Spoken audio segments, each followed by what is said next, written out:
Shalom a todos, comentarios del Zohar. En este momento, en esta oportunidad, la parashá es Tatzria Metzorah.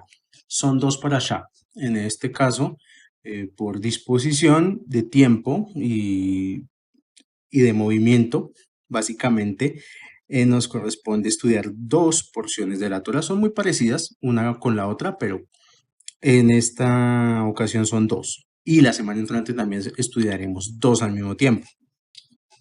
Los temas principales de esta parashá, leyéndola, digamos, a nivel literal, serían algo así como: 1. Proceso de purificación de la mujer después de dar a luz. Segundo tema, circuncidar al hijo varón. Y tercer tema, la lepra. O sea, uno de entrada ve que no hay mucha conexión que digamos entre estos temas, o que no hay un hilo conductor por lo menos muy claro en qué tiene que ver que una mujer tenga un hijo y que por eso sea impura, o qué tiene que ver eso después con la circuncisión, o qué tiene que después ver eso con la lepra. Como lo dije anteriormente, es una parashá un poco extensa en temas, entonces para estos comentarios nos centraremos en unos muy puntuales. Empecemos con el tema de la lepra, que bíblicamente, pues el que más o menos ha leído la Biblia sabe que habían leprosos y sabe más o menos de qué se trata la enfermedad de la lepra desde el punto de vista bíblico. Muchas opiniones de los sabios de la actualidad coinciden en comparar la lepra de la antigüedad al cáncer de la actualidad, debido a que comparten casi el mismo origen espiritual.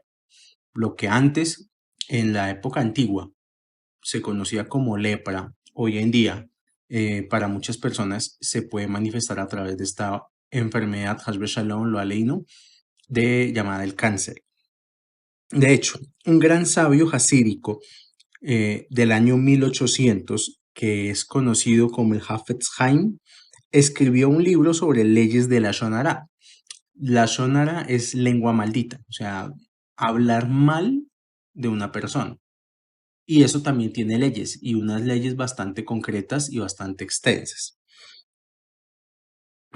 A lo que va el punto es que el Hafetz Haim decía en su libro, o más bien explicaba, que aquellos que padecían de lepra era porque tenían mucho mérito, y que en la actualidad no existe la enfermedad de la lepra porque la humanidad ya no tiene el mérito de tener una enfermedad que ataque desde afuera.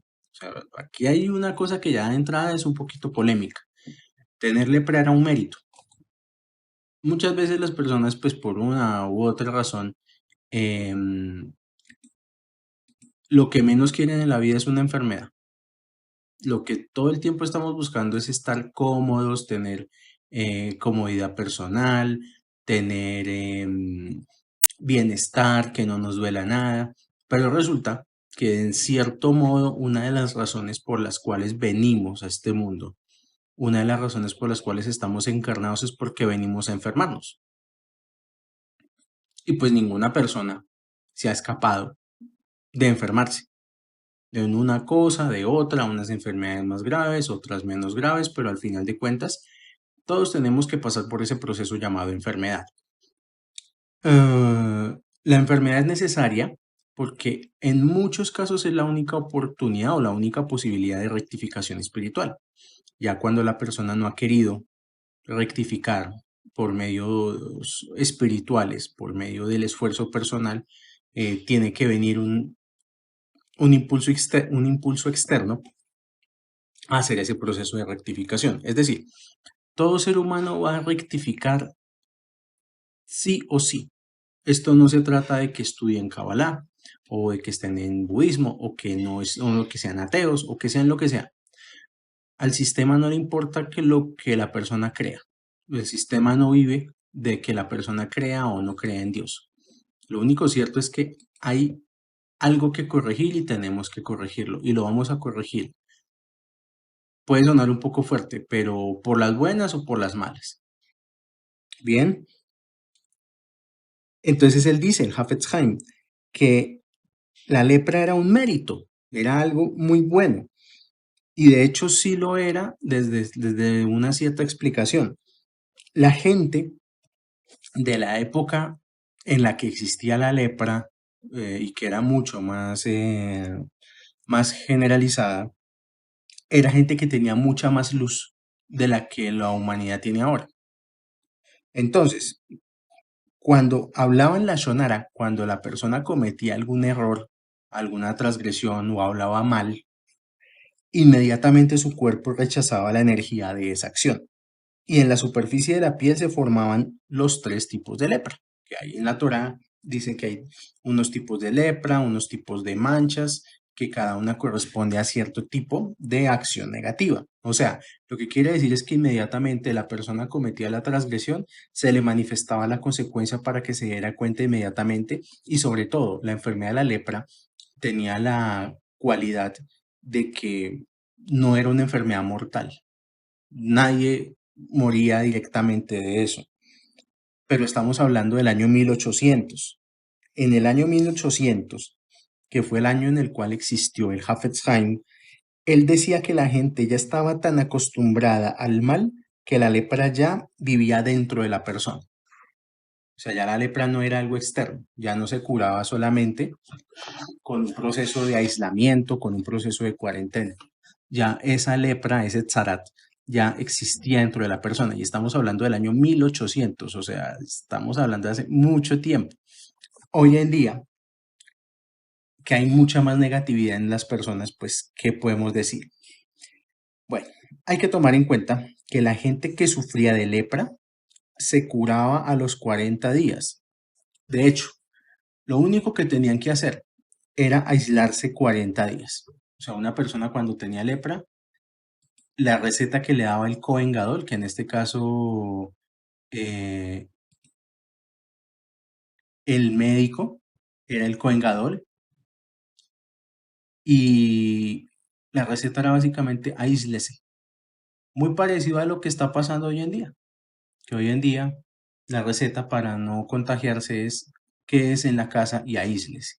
Entonces, ¿cuál es la idea de pasar una cuarentena? El objetivo principal de una cuarentena es salir del entorno conflictivo que enfermó a la persona, aislarlo. Quien era diagnosticado con lepra se sabía que se iba a salvar. Hoy en día, un médico llega a dictaminarle a una persona un cáncer, y lo que piensa el médico, y lo que piensa la persona, y lo que piensa la gente que rodea a esa persona, es que la persona se va a morir. O sea, se genera un escenario colectivo de muerte, y pues la persona se muere. Con un agravante. Si estamos diciendo que en la época de la Torá antigua, la lepra se curaba aislándose, también es un mensaje en el cual la persona no era una carga para su familia. O sea, si la persona cometió un error, a través de ese error le dio lepra, y pues lo que menos quiere la persona es llegar y contagiar de lepra a toda su familia. Entonces se aísla y se está solo un tiempo, y cuando ya regresa bastante bien, o sea, ya con sanidad completa. La gente que generalmente se enferma, en lugar de estar pensando en aislarse, lo que está pensando es en llamar más la atención.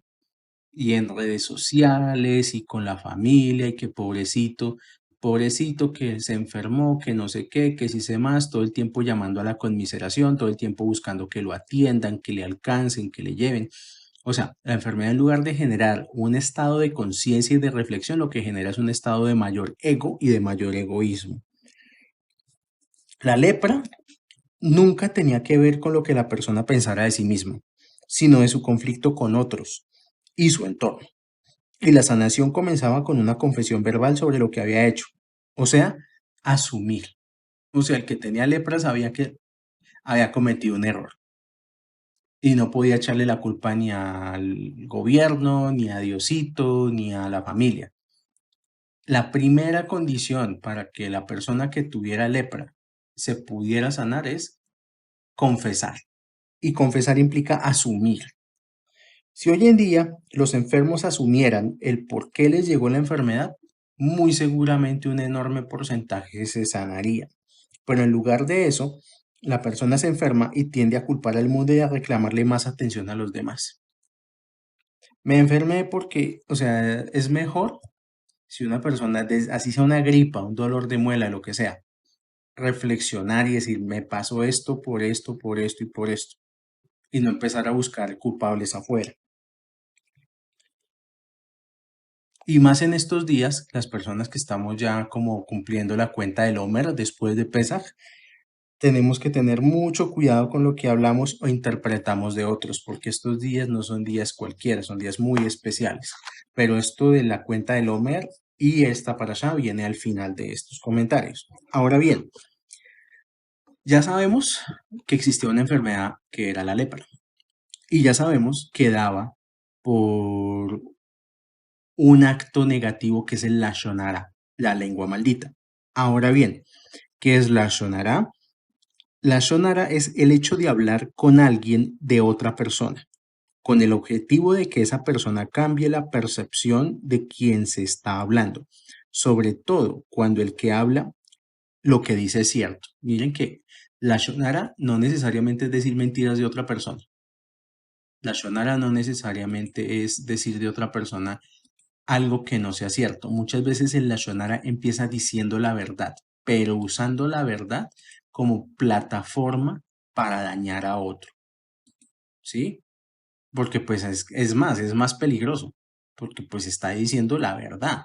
Entonces, pero la verdad también se puede utilizar como un mecanismo para dañar a una persona. El Talmud dice que hablar mal de una persona equivale al asesinato. O sea que es exactamente lo mismo meterle un tiro en la cabeza a una persona que hablar mal de la persona con terceros. Tiene la misma gravedad. Y lo mismo la humillación pública. Humillación pública también cuenta como asesinato porque la persona que está humillada pierde su honor, pierde su buen nombre y de carambola la persona se sonroja. Y eso es sangre. El sonrojarse es sangre que sube a la cabeza. Por eso equivale a la sangre del asesinato. Hay otro concepto, además de la shonara, que es el motzi shem ra. El motzi shem ra es mentir sobre otra persona. Esto sí ya es diciendo mentiras. La lashon hara clásica es decir la verdad para dañar la reputación de alguien. El motzi shem ra es mentir sobre otra persona para dañar su reputación. Y eso sí no tiene ningún tipo de cura. La única forma de curar el motzi shem ra es con la reencarnación. En la parasha pasada, Tazria, comenzábamos hablando de la pureza e impureza. No, esta es la parasha Tazria. Comienza hablando de la pureza e impureza de la mujer cuando tiene un hijo. Entonces, según nuestro Humash, en Levítico 12, del 1 al 3 dice, Vai daber Adonai Moshe lemor, daber el Bene Israel lemor, Isha, ki tatzria, v'yadela sachar, betamea shivat yamin kimenidat de botach titma, ubayom hashemini yimol besar orlato. En español. Y habló Hashem a Moshe diciendo, habla a los hijos de Israel, diciendo, una mujer cuando concibiere y diere a luz un varón, entonces será impura 7 días, como los días del alejamiento de su padecimiento de impureza estará impura. Y en el día octavo circuncidará la carne de su prepucio.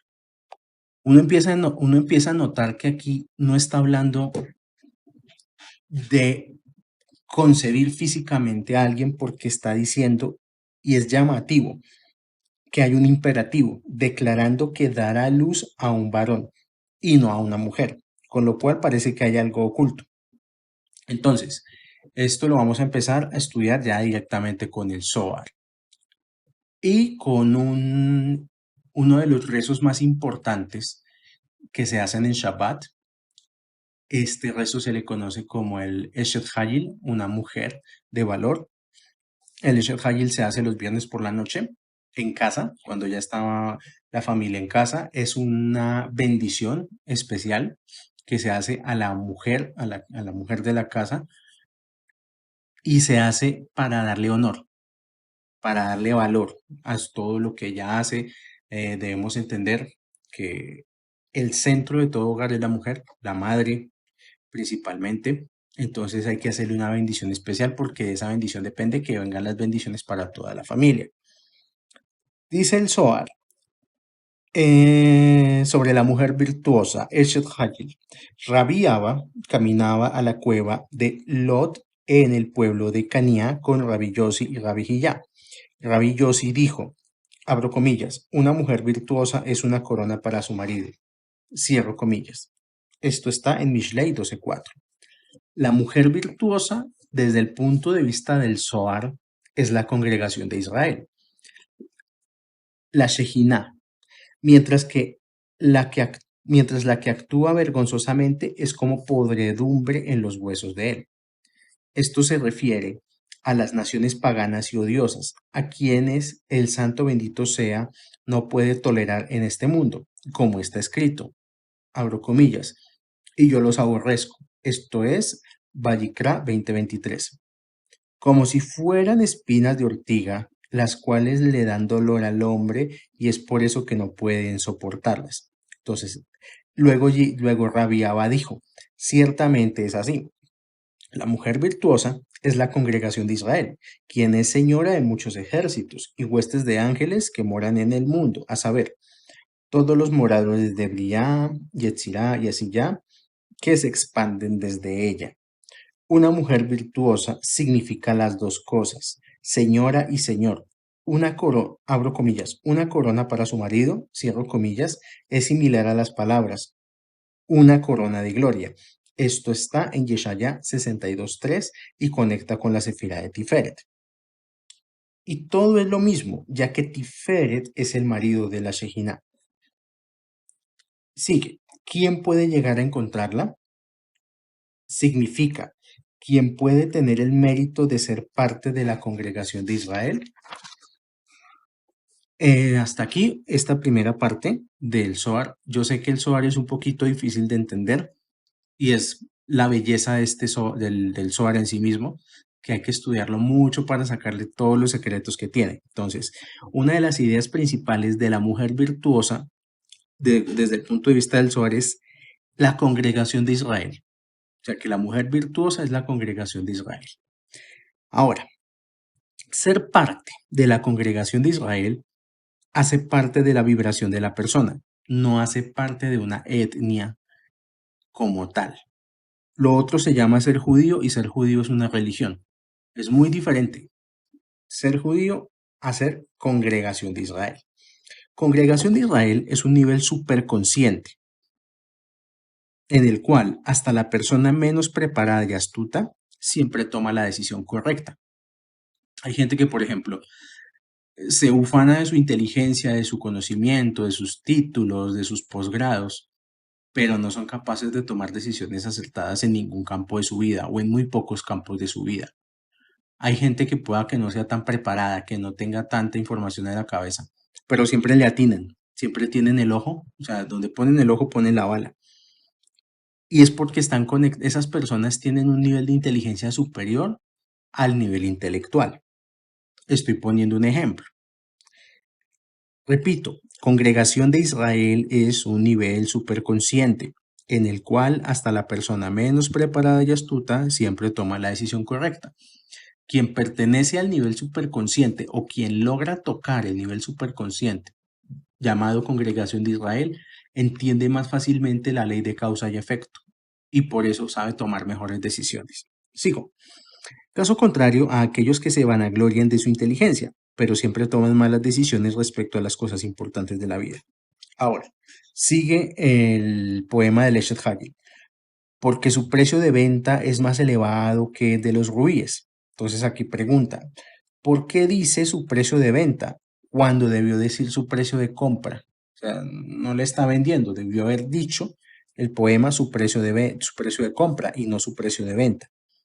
La respuesta que da el Zohar, para mostrarnos que ella vende, o sea, la congregación de Israel, vende a todos aquellos que no están completamente adheridos a ella, o que el trabajo que están haciendo no es en pos de adherirse a ella, y los vende como esclavos para que como esclavos piensen que eso que existe en el mundo es más valioso.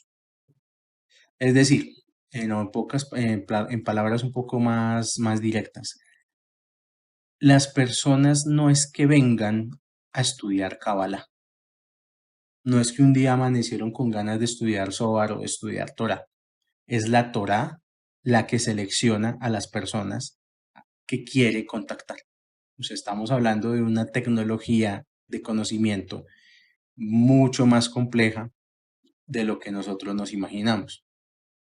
No es que la persona decidió estudiar Torah, es que la Torah lo seleccionó para ver si pasa el proceso de selección. Las personas que definitivamente nada con esto o no quieren nada con esto es porque el sistema llamado Zohar, árbol de la vida, de entrada ya no los quieren en sus filas.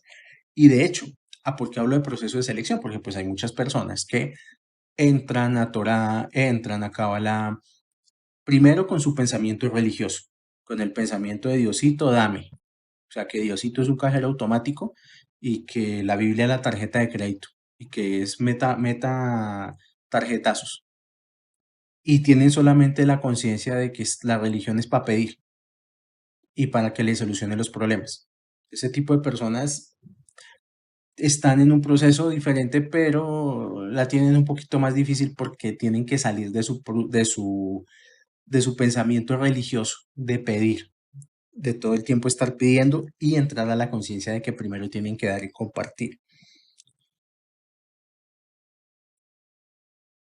Y están las personas que de alguna manera no cambian este chip, o sea, se quedan todo el tiempo con el interés, o hay gente que dice, no, yo me voy a meter a Cábala porque es que los judíos tienen mucha plata, entonces yo quiero tener plata como los judíos. Y esa es su única motivación para estar en este camino. Entonces dice muy claramente el Zohar, ella los vende, o sea, ella misma, la congregación de Israel, es una energía supraconsciente que ella solita se encarga de sacar a la gente que no da con la conciencia correcta para este camino, o sea, que no quieren adherirse al creador de manera sincera, no quieren, no aman el camino en sí, sino aman es lo que el camino les puede dar. Entonces esa gente, lo más seguro es que vuelve al mundo y vuelven a muchos hablando mal de la Kabbalah, muchos hablando mal del judaísmo, vuelven a comer cerdo, vuelven a su vida sin misbot, etcétera, etcétera. Cuando una persona se aleja del camino espiritual es porque está seguro que la negatividad le da más beneficio. Si una persona se aleja del camino espiritual es porque está buscando beneficio. Y como no está viendo el beneficio inmediatamente en guardar Shabbat o no está viendo el beneficio inmediatamente en cumplir las misbot, pues piensa que la negatividad sí le va a dar eso. Es decir, la congregación de Israel vende a los que no están adheridos completamente y a los que su trabajo no es en pos de la adhesión. Entonces uno tendría que analizar, por ejemplo, ¿por qué va a Shabbat? O sea, porque si una persona dice, ay, es que yo voy a ir a Shabbat a ver si así me va mejor en los negocios, ya perdió.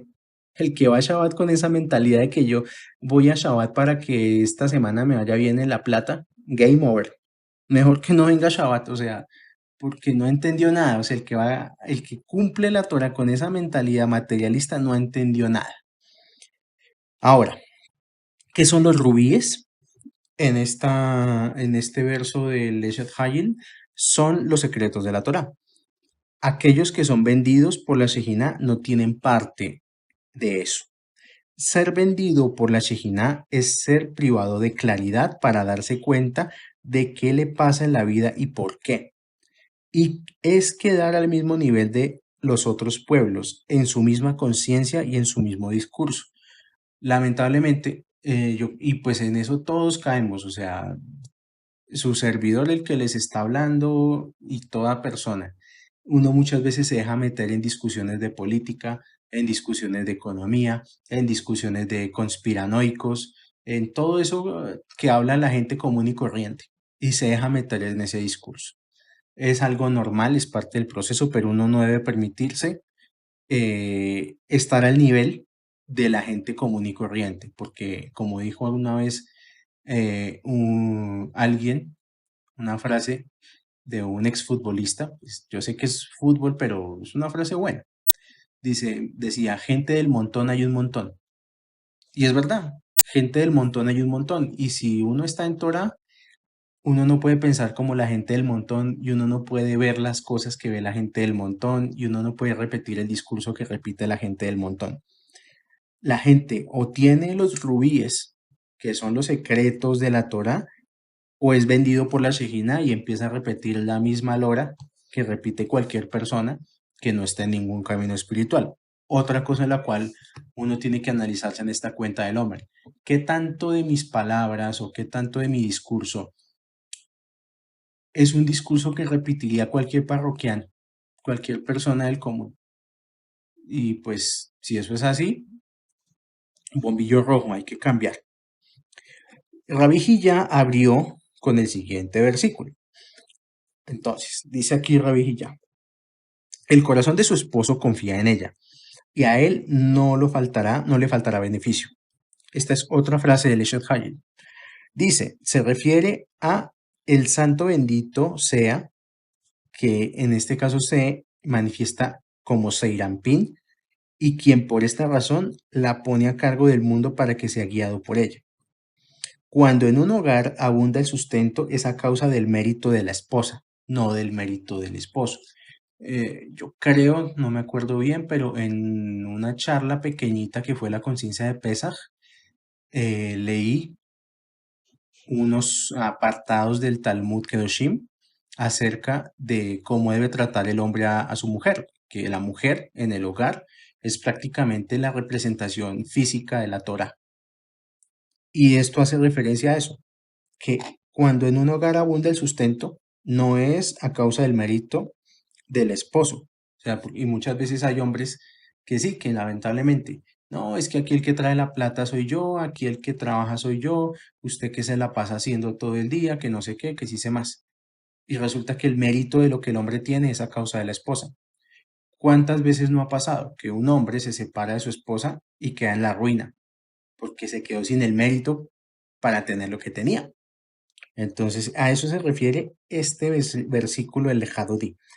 Quien está en un nivel elevado de conciencia tiene el deber de cuidar espiritualmente de su comunidad, de tener su conciencia por encima de la de las gentes. Sigo, dijo Rab Ashlag en 1992, o mejor dicho, hizo un escrito describiendo todo lo que iba a pasar. Perdón, no es 1992, es 1922. El Rab Ashlag es de esa época. Y pues, pequeña nota, pequeño paréntesis. Nosotros estudiamos Kabbalah gracias al Rab Ashlag, porque el Rab Ashlag fue el que impulsó en la modernidad el movimiento de la Kabbalah. Bueno, él en 1922 hizo un escrito describiendo todo lo que iba a pasar en la Segunda Guerra Mundial. O sea, él la vio clara, porque como él estaba conectado a la congregación de Israel, a la supraconciencia, a la Shejinah, él vio todo lo que iba a pasar pocos años después. Vio todo el movimiento que se iba a dar en Alemania y todo el proceso que iba a haber de guerra mundial.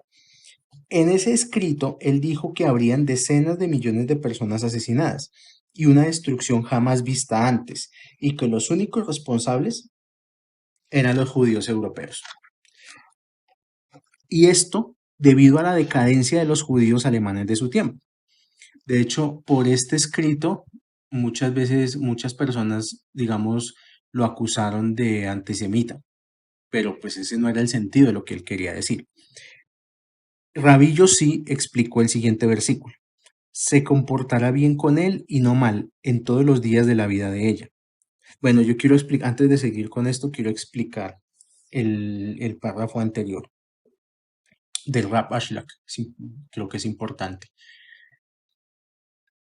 Hemos aprendido en parashot anteriores que una persona nunca es la misma de un día a otro día, que uno solamente tiene dos opciones, o sube de nivel o baja de nivel, ¿sí? Y aprendimos que Pesaj era la oportunidad astrológica para llevar todos los contadores a cero y empezar de cero. Bueno, cuando una persona no hace el bien en su comunidad, está inmediatamente haciendo el mal. O sea, aquí no existen los tibios, o sea, no existe persona que no haga ni el bien ni el mal. Esa frase de yo no le hago mal a nadie, no sé, eso no es tan cierto en un sentido.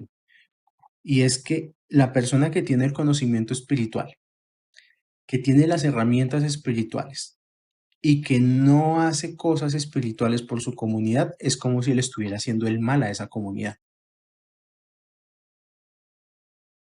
Es así. Entonces, la Kabbalah es un gran poder, pero al mismo tiempo una gran responsabilidad. Y nuestra responsabilidad en este momento histórico no es ponernos al mismo nivel del discurso de los que quieren que el mundo colapse, de que las economías colapsen, de que hayan guerras, de que hayan hambrunas, de que, ay, no, ya llegó la pelona, pues. Los que tenemos este conocimiento tenemos la misión de elevar la conciencia planetaria, como se dijo en la clase pasada, en los comentarios pasados, el octavo nivel, que el octavo nivel es producir milagros. Y los milagros son eventos que están por encima de la naturaleza. Entonces, nuestro deber, y por eso traje el comentario de Rap Ashlak, porque estamos supuestamente previos a eventos negativos, y esos eventos negativos del pasado fue porque las personas de su generación no hicieron lo suficiente a nivel espiritual. Pues nuestra misión ahorita es, bueno, se ve un escenario que no es tan bueno desde el punto de vista de los, entre comillas, expertos. ¿Qué va a hacer la gente con Kabbalah frente a eso? Se va a sentar a llorar, se va a sentar a ver videos de conspiraciones, a echarle la culpa a los reptilianos, a echarle la culpa a los judíos, porque pues eso está de moda. Pues, todo lo que, si no, si llueve, culpa a los judíos, si no llueve, también. O nos vamos a poner en serio a trabajar espiritualmente para sacar esto adelante. Ahí está esa pequeña reflexión. Ahora sigo. Rabbi Yossi explicó el siguiente versículo. Y ahora sí, se comportará bien con él y no mal en todos los días de la vida de ella. Dice se comportará bien con él y no mal. Le hará el bien, quiere decir que es la bondad que se precipita sobre el mundo y la casa del rey. Y dice, y no el mal. Se refiere al árbol del conocimiento del bien y del mal según la conexión de la persona. En realidad, no hay dos árboles en el Ganeden. No es que haya un árbol del bien y un árbol del mal. Solo hay un árbol y va a depender de la elevación de la persona si es un árbol del bien o es un árbol del mal. Con lo cual, sí es responsabilidad de Israel lo que pasa en el mundo, pero no como la gente cree. Sigo.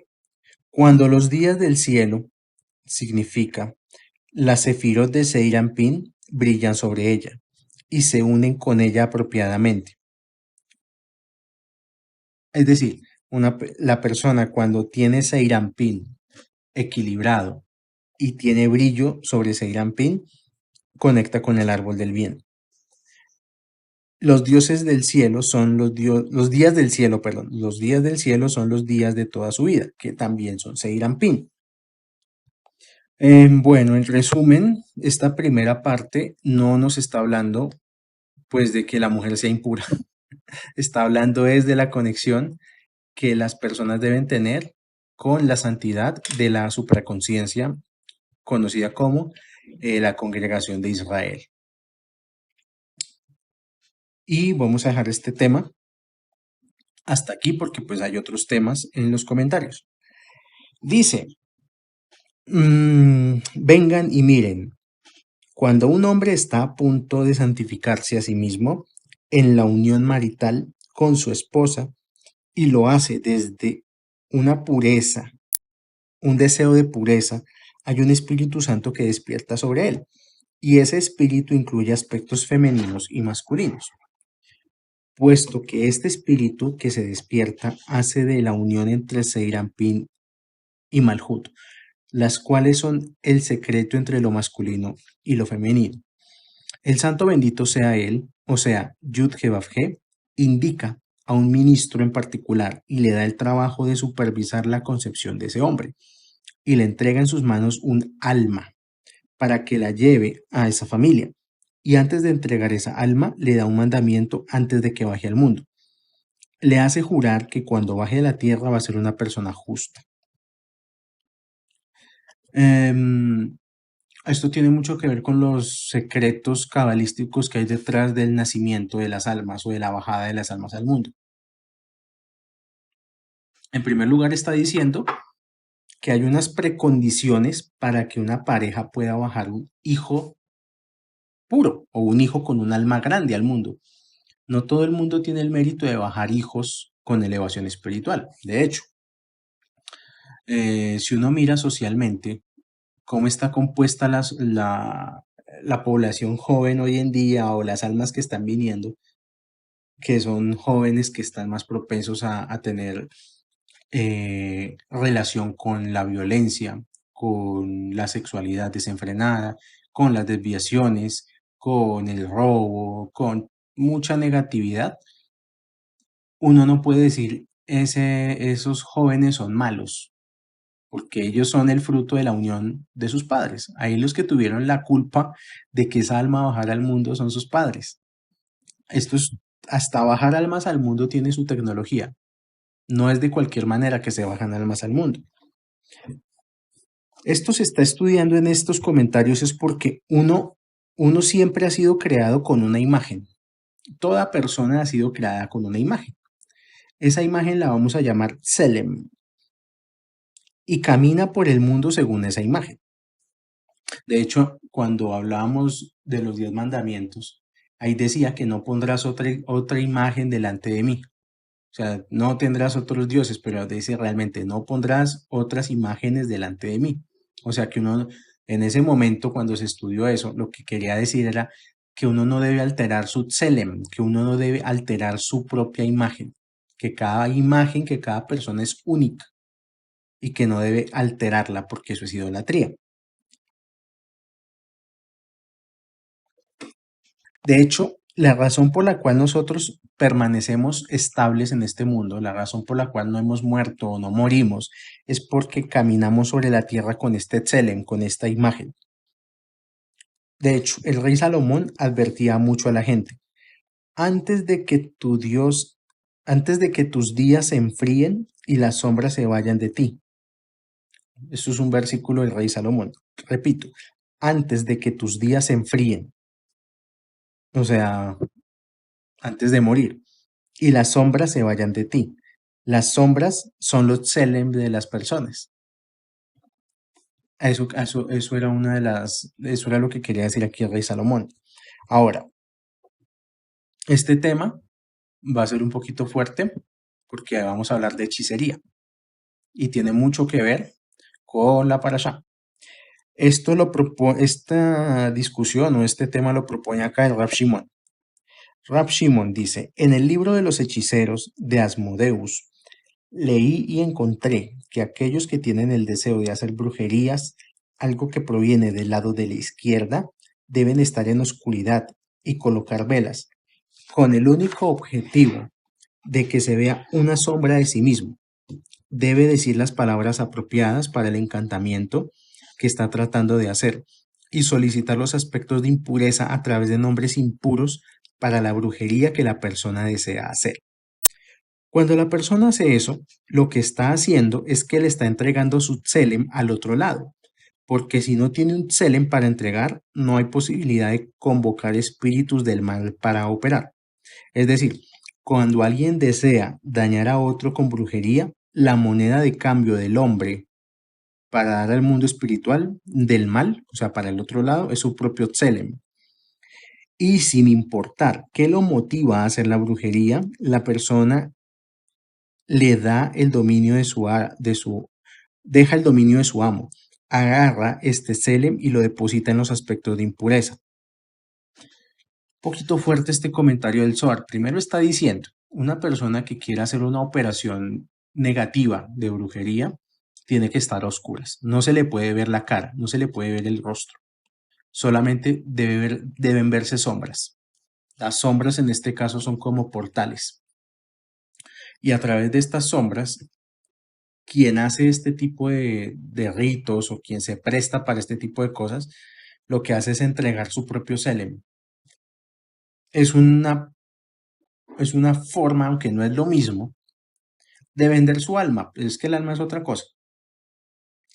Pero hay lo más esencial de la persona, su selem, lo está entregando a cambio de algún beneficio temporal en este mundo. Yo, pues, ¿qué les puedo decir? Un pequeño ejercicio que toda persona puede hacer es mirar el entorno, incluso físicamente cómo se ve una persona. Pues no les estoy diciendo que lo vayan a buscar, pero si de pronto conocieron o tienen la oportunidad de conocer a este tipo de personas que hacen brujerías, que le devuelven el ser querido, que le rescatan las huacas, que le hacen y le deshacen y no sé qué, y si sé más. Ese tipo de personas generalmente son personas que físicamente se ven muy demacradas. No se ven personas que tengan vida, no se ven personas con fuerza y salud, sino es gente que sus rostros son rostros fuertes y rostros de sufrimiento. Y esto tiene una explicación y es porque progresivamente, cada vez que han hecho una operación de brujería, han ido entregando su propia imagen, su propio tselem. Entonces el cuerpo se desgasta y se ve demacrado. Y lo mismo las personas que se prestan a pagar para esos servicios. Hay que tener mucho cuidado, de verdad, en serio. Hay que tener mucho cuidado con tanta cosa que hay por la calle con respecto a esto, porque eh, muchas veces una persona puede quedar matriculada de por muchos años, o si Hasbe Shalom, si no es que por vida, lo aleino, por este tipo de cosas, porque se pusieron a curiosear, a que les leyeran las cartas, a que les leyeran el tabaco, y no saben que detrás de eso lo que están entregando es su propia vitalidad y su propia imagen con la cual fueron creados. Y esto también aplica para las personas que hacen ese tipo de operaciones. Muchos brujos creen que tienen poderes, cuando lo único que hacen es entregar su alma. Esta alma se presenta muchas veces como presencias o como fuerzas o como algo que les está hablando y que está fuera de ellos. Por eso sienten que alguien los guía o les da información. Muchas veces a estos supuestos brujos, ellos creen que tienen poder o que tienen habilidades sobrenaturales o no sé qué, y que les hablan y que les cuentan cosas. Y resulta que es el propio Tselem que ellos han expulsado de su cuerpo, esa propia región del alma que ellos han sacado de su propio cuerpo y que ahora está incorpórea, ahora no tiene dónde alojarse. Y les dicen cosas de tanto en tanto que él tiene que hacer, para lo único que sirven es para lastimarlo a él mismo. Una persona que se dedica a las artes oscuras, de hecho, otra cosa, eso de magia blanca y magia negra no existe, porque eso también es una trampilla que le ponen a la gente para que caiga. Dice, ay, no, es que esto es blanco, y como blanco entienden bueno, y no, no es bueno, nada que ver. Lo que hacen los brujos al escuchar voces como si fueran de su propio pensamiento, es escuchar todo aquello, toda esa vitalidad que ellos han expulsado de sí mismos. Es curioso porque, por ejemplo, en el mundo de las caricaturas, muchas veces hay caricaturas en las cuales le presentan a la persona en un hombro un ángel y en otro hombro un demonio. Eso no es una invención arbitraria, es porque el que hizo esa caricatura seguramente sabía o sabe de algunos conceptos de Kabbalah, porque es el Selem de la persona y muchas veces hasta el mismo ángel o el mismo diablo lo ponen con la misma cara de la caricatura del protagonista. Y nunca lo que estos espíritus dicen es para su propio bien. Ahora, ¿quiénes son estos espíritus? Dice aquí, son dos espíritus, los cuales no fueron incorporados en un cuerpo, ya que no hubo suficiente tiempo para crearles cuerpo en el momento de la creación antes de la santificación de Shabbat. Es la metáfora de los espíritus que tienen influencia sobre el mundo físico, pero no tienen cuerpo. Todo lo que la persona crea queda suelto en el mundo. Igual, cuando se tiene una relación íntima de manera incorrecta, se expulsa el semen por fuera de la mujer y se hacen cosas incorrectas, eso también va dejando espíritus sueltos, porque es vida, o sea, es arrojar la vida en donde no debe ser. Y como no hubo tiempo para hacerles un cuerpo, están buscando por el mundo vasijas a las cuales puedan incorporarse. Eso de la posesión es verdad, eso existe. Lo que pasa es que, digamos que el escenario más comúnmente conocido para posesión espiritual es aquellos que juegan con esa tabla Ouija. Lo que hacen es abrir portales y en esa apertura de portales salen todos esos espíritus que andan sueltos y buscan a tomar el cuerpo de la persona que los llamó. Continuemos con lo que dice Rab Shimon. Hay una cosa más que hace lo mismo, o sea, transferir Selem al otro lado. Y es que cuando una persona está en su casa llena de enojo, arroja un objeto a través del espacio, puesto que en ese momento hace exactamente lo mismo que el hechicero, dar parte de su alma al otro lado. En ese momento, decenas de miles de litigantes se adhieren a ese objeto y desde ese momento en adelante no hay bendición que pueda asentarse sobre ese lugar. En esta parashá, también, además de hablar de la lepra que le puede dar a una persona, también se habla de la lepra que le puede dar a los objetos o a las casas o a los lugares. Entonces, aquí nos está diciendo el Rab Shimon que cuando hay un hogar donde hay violencia, violencia intrafamiliar, gritos, un hogar donde se arrojan cosas que que cogió la taza del café y se la tiró al otro en la cara, así no le haya pegado, lo que queda en esa casa es lepra y esa casa queda con lepra y ya sobre ese lugar no puede haber bendición. Y pues la Torah ahí nos da ciertas instrucciones para limpiar la casa. Y asimismo, convocó a su imagen divina para dársela al otro lado. O sea, lo que nos está diciendo aquí la Kabbalah es que es lo mismo hacer un ritual de hechicería a un hogar donde hay violencia o donde hay gritos. Es exactamente lo mismo.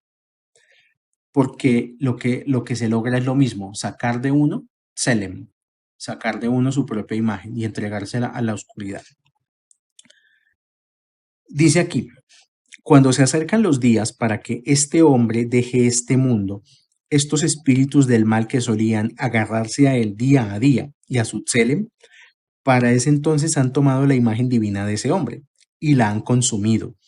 Y esa imagen divina que le dieron a ese hombre cuando nació nunca regresa a esa encarnación.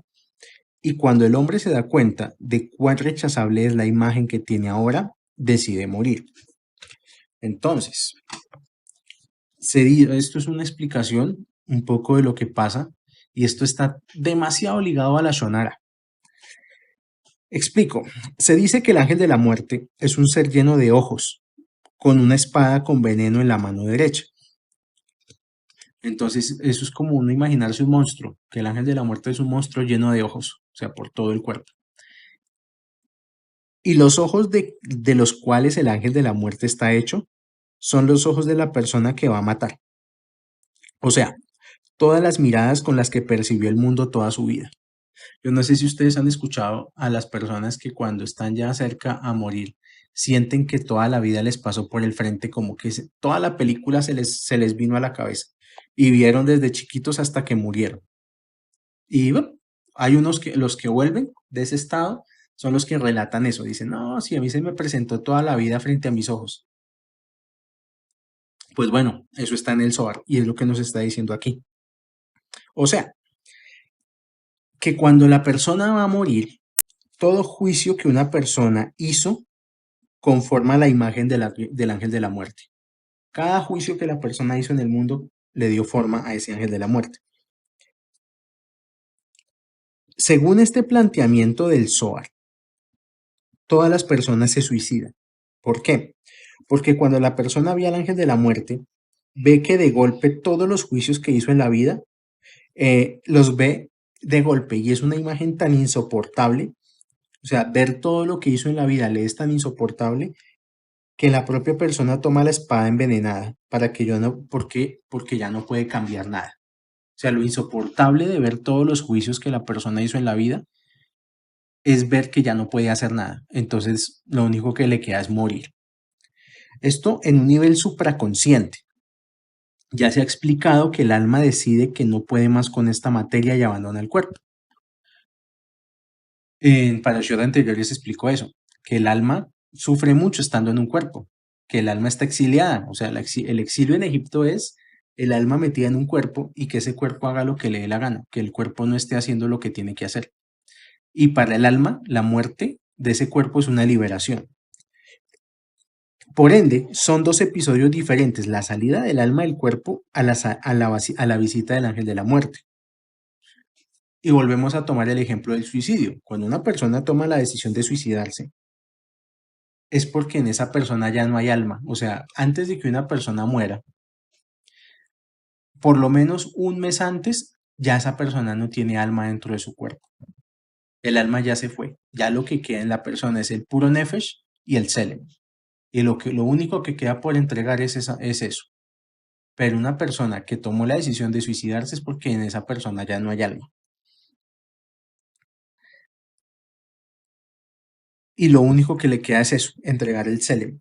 Ahora, hay que decir algo, que detrás del acto del suicidio hay un profundo egoísmo, porque es la incapacidad de enfrentar las cosas y dejarle los problemas a otro.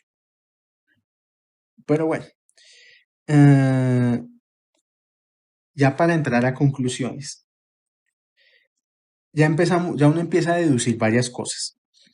Primero, tenemos que quitarnos el pensamiento religioso de hacer el mal a otros, ¿ok? No hay personas que le hacen el mal a otro, ni hay personas que le hacen mal a nadie. O sea, ¿a qué voy yo? A nadie le van a pasar cosas que estén fuera de sus acciones, de sus omisiones o de su afinidad de forma. Si a la persona le pasó lo que le pasó, es debido o a lo que hizo, o a lo que no hizo, o a su propia afinidad de forma. Nadie me puede hacer nada si yo no estoy en un nivel de vibración similar. ¿Sí? Entender esto, y es que por eso todo el tema de la hechicería y todo el tema del Selem y todo el tema. Entender esto es un nivel de purificación similar a la del leproso que confesaba el Cohen en sus acciones.